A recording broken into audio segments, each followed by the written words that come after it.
Welcome to EPG Pathshala.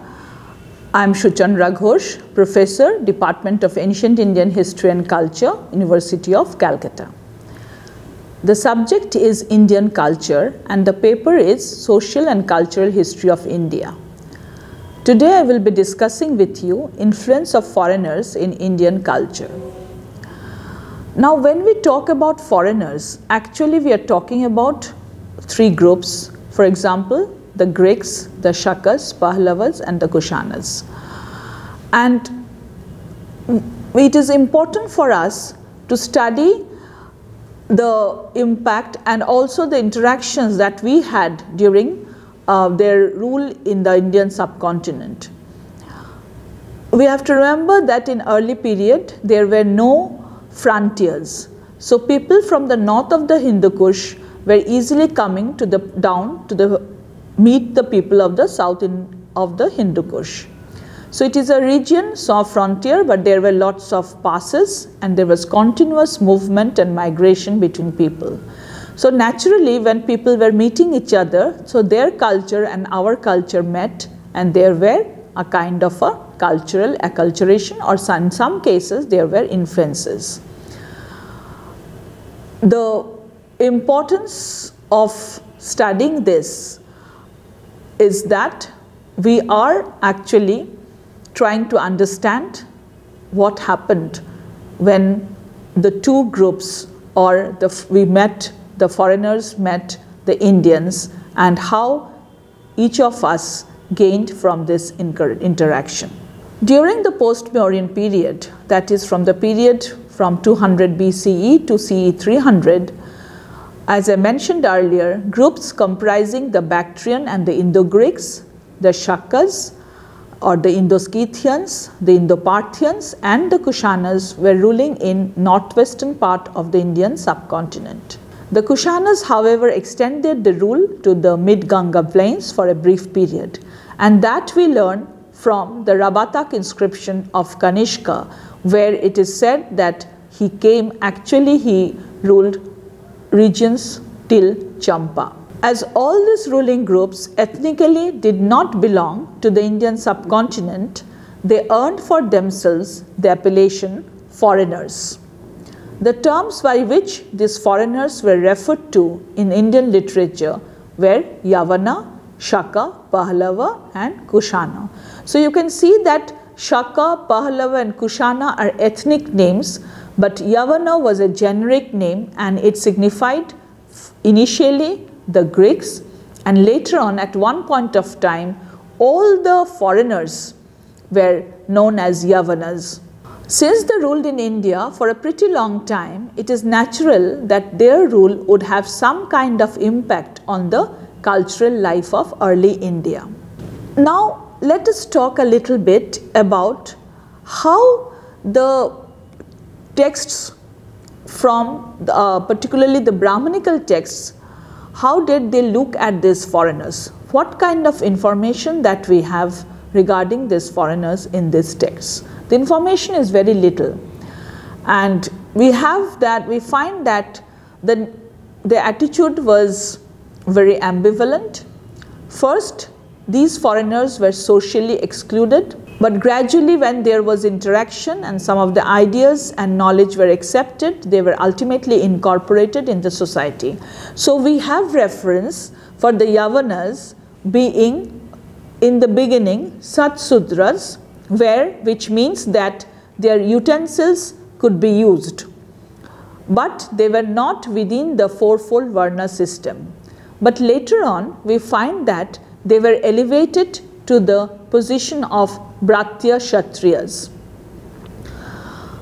Perhaps the power that these groups wielded that led to the authors of the Brahmanas to change their position, and they became the son of Jajati.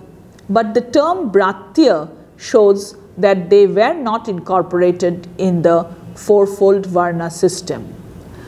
There was, however, a transition in their attitude when we perceived that there was an attempt to bring these foreigners within the fold of Brahmanical society, purely because of their powerful positions. The Manusmriti mentions them as Kshatriyas and gradually becomes Vrishala for not observing daily rites and for violating the injunctions in the Shastras. Now, these people, as I mentioned, through interactions influenced some areas of our culture, and those areas, among those areas, dressing, that is costumes, jewelry are very important. So we find that foreign influence could be perceived in the dress and ornaments of the people of the subcontinent. There were references to Chinapatta, Chinangshuka and China Sambhutam, Khitaja stuff in the Acharanga Sutta, the Arthashastra and the epic also show that during the early centuries of Common Era, Chinese silk became quite well known in India. As we find that we have the change, the transition from the unstitched cloth to the stitched cloth. Cotton sewn costumes like cloaks, chitons and trousers were adapted from the Greeks and the Kushanas as the utility of these clothes were realized. We see that the Greeks introduced a kind of a cloak which was known as himatan, and we see that also in the coins and also in the terracottas from Taxila. Even the reliefs from Bharut show the sun god in a northwestern short-sleeved coat, dhoti, a ribbon around his head and with the typical Greek leggings.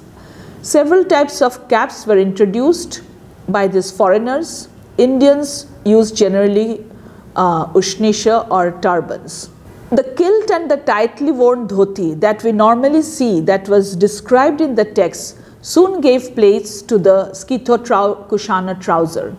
Central Asian long coat and high boots became very popular in North India, and in the Puranas we have reference to know where it is talked about these were Uditya Vesha.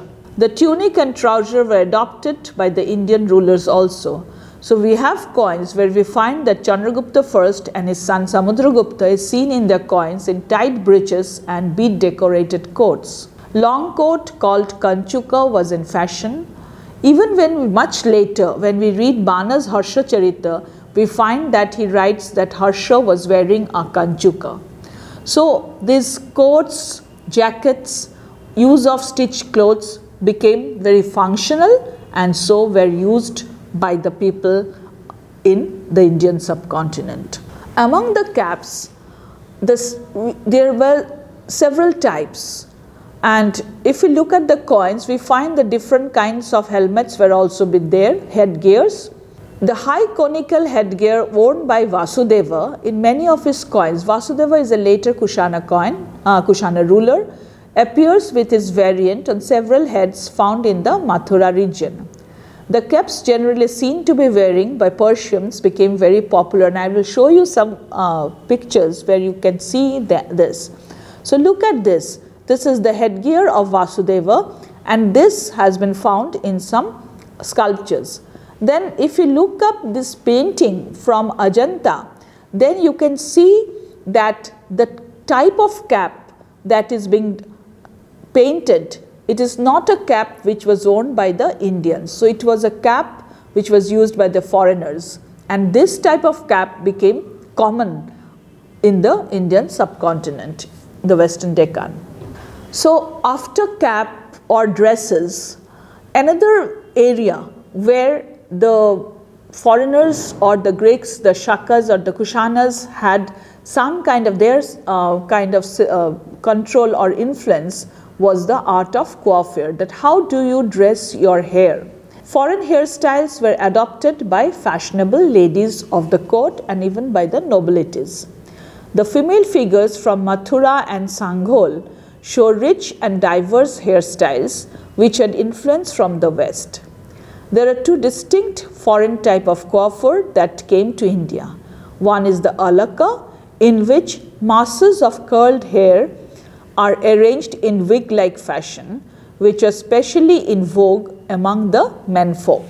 The other was the Kumbha Bandhana, which was derived from the aristocratic ladies of Roman East, chiefly from Palmyra. We know that Palmyra was a very important center in Rome, in the Roman Empire. In this particular style, the hair arranged in a flat knot over the head like a cushion cap that was held in position with a fillet or a diadem. This style was very popular in the northwestern part of the Indian subcontinent. You can see here two examples where you find the ladies wearing a kind of a headgear which was perhaps had some impact from the west. This is from Sanghol. Now I will come to a particular site which is very famous called Taxila or Takshashila. Now this is one of the archaeological sites which has been excavated long time back by Sir John Marshall, and we have wonderful reports of this site. Now the Greek cultural stratum, Greek or Scythoparthian or Indo-Parthian cultural stratum was Sirkap, and the cultural influence of Greek is revealed in the excavated materials from this site of Sirkap, and that is very significant. The greatest influence of the Greeks is seen in the technology of crafts and domestic utensils. In the opinion of Marshall, the Greeks gave a noticeable impetus to the use of stone for the manufacture of domestic articles such as dishes, trays, and other things. From Sirkap, we find lamps made of stone copied from Hellenic prototypes. We have to remember that Sirkap was not a proper Greek town. We had the layout in the Greek fashion, but there were many things that were not in Sirkap. For example, there was no Greek inscription, there was no theatre, there was no gymnasium. But even then, people were moving, and with the movement of the people, like Hellenic people were also coming. So here in the kind of the material culture, we have lot of evidence which had Hellenic prototypes. Among the other household objects, those having Greek influence were candelabra, a three-legged incense burner whose handle takes the form of rampant or winged lions as an obviously West Asiatic or Hellenistic character, jugs with conventional dolphin handles, a common trait on late Hellenistic vessels, the tall offering bowl supported at the three corners of the base by birds and heads the spread wings, and this reveals clearly that Western classical taste which was very much evident in the material from Sirkap. Another area where we have a very strong Greek influence in Sirkap was in the art of making jewellery. Jewellery was integral to Indian style of dressing, and we know that in early India there were many beautiful jewelleries that the ladies and even the men folk wore, and that is evident from the sculptures. But the Greco-Scythian influence added some novelty in the motif and technology.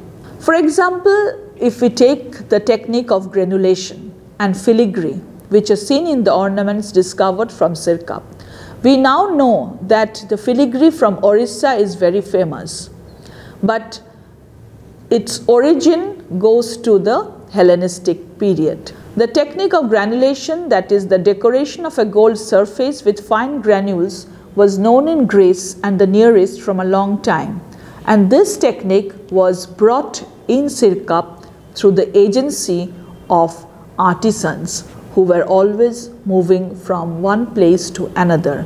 So when we look at influences, we also have to look at the agency, who were bringing this. The perfect examples of pattern granulation at Taxila are to be seen on the amulet containing a tooth relic and an amulet case, both dated around the early 2nd century BCE.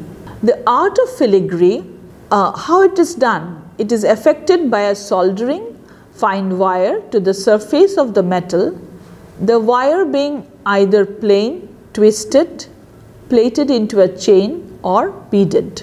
Examples of filigree work can be seen in the pendants And this method of decorating gold and silver ornaments surely came, as I mentioned earlier, from the Greco-Roman world. There is another kind of art which is also very extremely prevalent in India now, particularly in the Rajasthan and other areas. This is the art of meenakari, that is enameling on gold, and here too we can say that it perhaps goes back to the Greco-Scythian period. Sirkap has yielded oldest specimens of enameling art found on necklaces and bracelets. The setting of stones also owes its origin to the Scythians, who were masters of encrusting gold with variegated stones. We also find from Sirkap embossed wares of Hellenistic origin. This had the decoration confined to the central part of the inner bottom of bowls and dishes. The pattern of wine scroll was used either as an isolated motif or as a border of a central emblem. But this motif of wine was very common in this part of the world, which was brought from the West, from the Greeks. In the field of jewelry again, we find that semi-precious stones were used in Taxila, and they were carnelian, chalcedony, agate, onyx, garnet, jasper, lapis lazuli, rock crystal, and so on. Here again comes the availability of these stones. When we see some kind of jewelry, some objects with encrusted stone, we have to, if it is in a large scale, then we have to remember that these stones should have been available nearby. For lapis lazuli, we know that the source was the Badakhshan mountains. Carnelians were also found in Western India. It is understandable that the inlaying of gems were also very much involved, important in the Greco-Roman world. Here you have some pieces of Sirkap jewelry. You can see the elaborate necklaces or the fine kind of granulation that was being done at that point of time. This particular earring from Sirkap is beautiful. It is in gold with encrusted stone. So as I mentioned, and here you have this encrusted stone with a fine kind of work that is very famous for the Hellenistic world. Jewelries in the terracotta or the stone objects also suggest that there was a kind of a movement of artisans. And in this particular sculpture from Gandhara, we can see a necklace and a long kind of a hara. Here we have reference to Greek jewelry represented in Gandhara. Then there are other avenues where we can see the representation of or the influence of the Greeks, and here it is an example of a banquet scene. This is a toilet tray. When we studied the module of dress and ornaments, we know that there are cosmetics were used and there are toilet trays. So this is a particular toilet tray from Sirkap where you have the theme of the earliest tray depicting Apollo disrobing Daphne. The theme is extremely Western, and so is the costume and the style. In this tray, the finer inner portion is not compartmentalized. Another tray depicts a funeral banquet scene. It is divided into two registers. The figures have floral wreaths on their heads and are clad in Greek chiton and hamarton. None of these trays are imports, they are locally made, which shows that the artisan had actually come here, or it is the indigenous artisan who had learnt the art of making these toilet trays. Now when we talk of influence, we also know that this influence can come from interactions. And now I shall discuss some evidences where interactions between Greece and India showed that there were areas of commonality.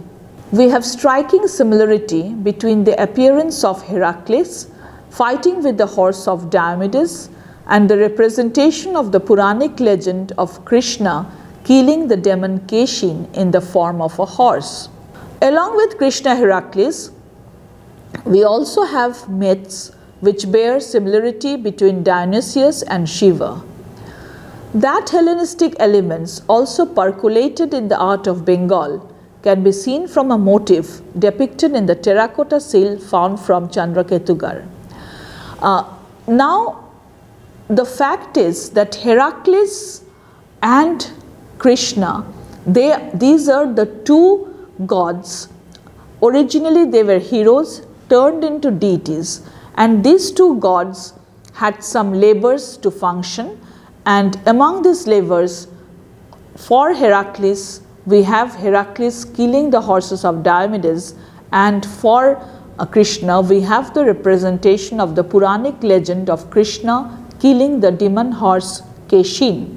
Commonality between the Greek hero Heracles and the Indian hero Krishna has been traced in many spheres.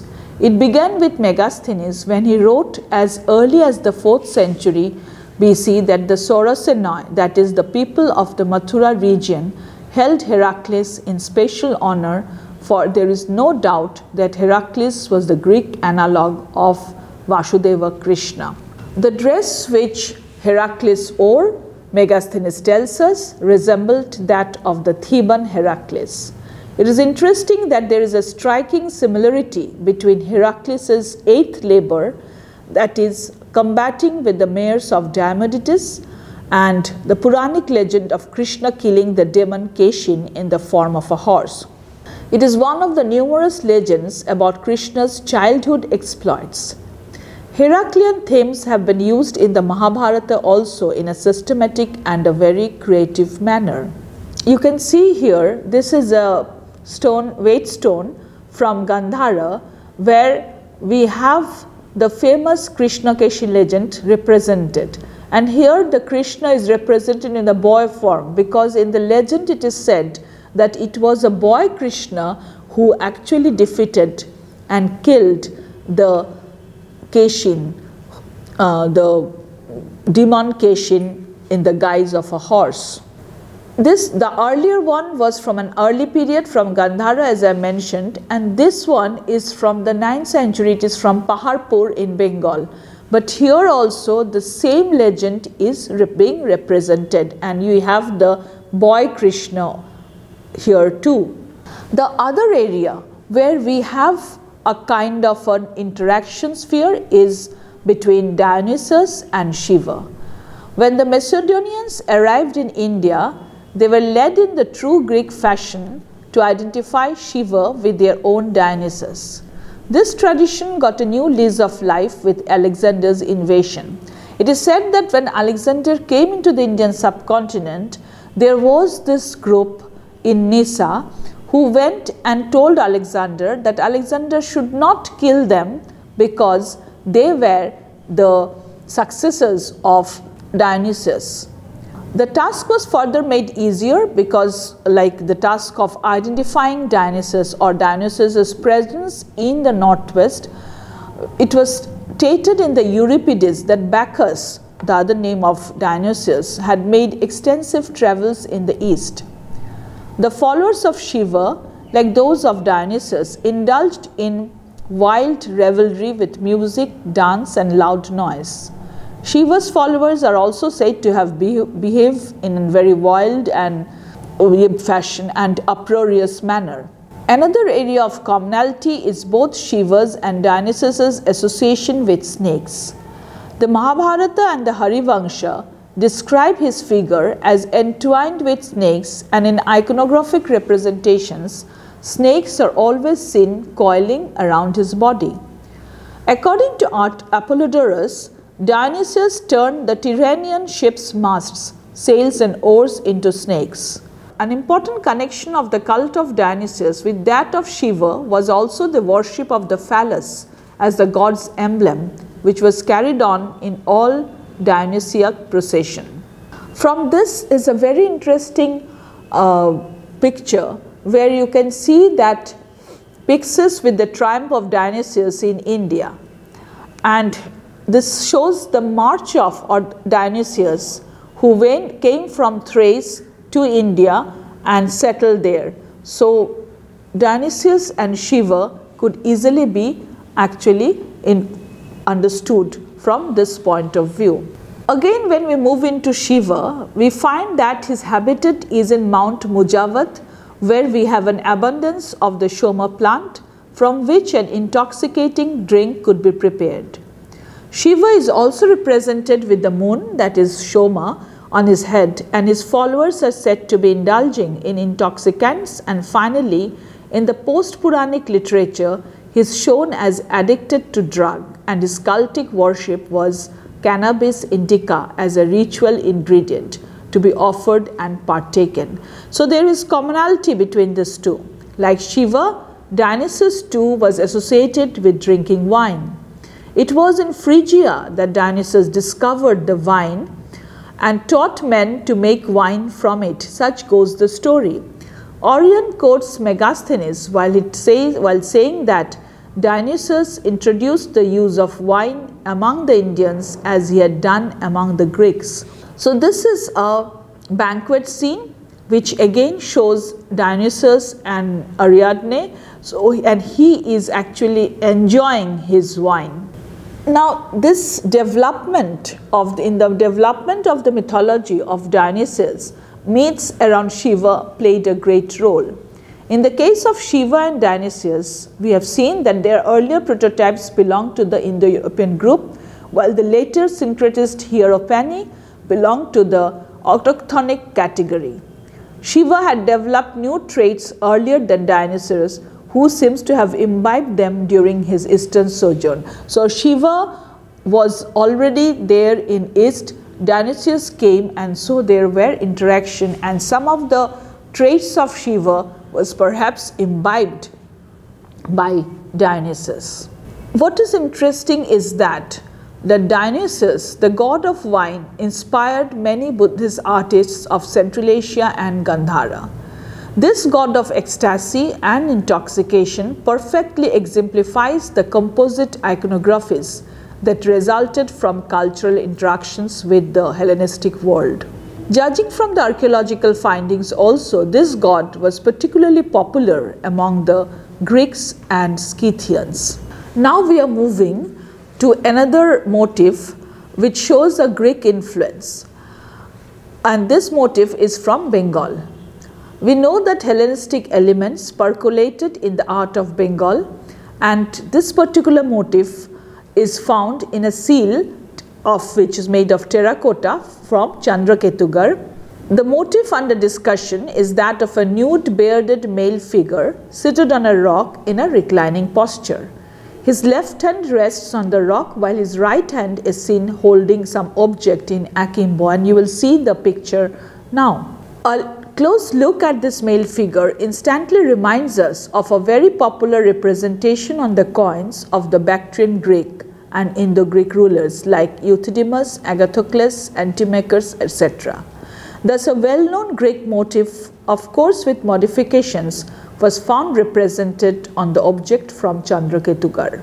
Now, this is the terracotta seal, and if you look at this seal, you will find that a person like Heracles is sitting. It's a very crudely done, but there are some semblance with the next coin that will be shown to you. So here you can see that when you look at the motifs together, you can see that in the Greek coin you had, this is a coin of Euthydemus, and you have representation of Heracles seated on a rock with the skin, lion skin being there, and the club on the thigh. So this motif actually gives us an idea that how from far away northwest India the motif travelled as far as Chandraketugarh. The question is, how did the motif travel? Obviously it travelled with the merchants, it travelled with the people. So there were some ideas. Coins are peripatetic by nature, maybe the coins had also travelled, and we know from the Kharoshti inscriptions that has been found from Bengal in the Chandraketugarh area that people using Kharoshti that means who are in the northwestern part of the subcontinent were using Kharoshti, and so these people had come to West Bengal, this Chandraketu region, and so therefore this motif travelled from the northwest to eastern India. So what you have seen and learned right away shows that interactions between the Greek and the Parthians and the Kushana world had some kind of influence over the different elements in the Indian subcontinent. We have also an important element in the art of music and in dramas. We all are aware of the term Yavanika, but this term Yavanika, which means curtain, probably comes from the term Yavana, who were using perhaps this sort of curtains in theatres, because theatres were very important for the Yavanas. We have seen that the influence of the Greeks percolated in different areas, and there are sites, particularly the site of Sirkap has been studied thoroughly, where we see that Hellenistic influence had a large and greater number of effect. So the Scythians and the Parthians, who actually followed the Greeks, were Philhellenics, and they continued the Hellenistic tradition. The Kushanas were of course different. They had in their mind the Iranian tradition, but even in their coins they represented some of the Hellenistic gods and goddesses. So this process of interaction actually brought in significant changes in the cultural life of early India. Thank you very much, and please visit ePathshala for further details.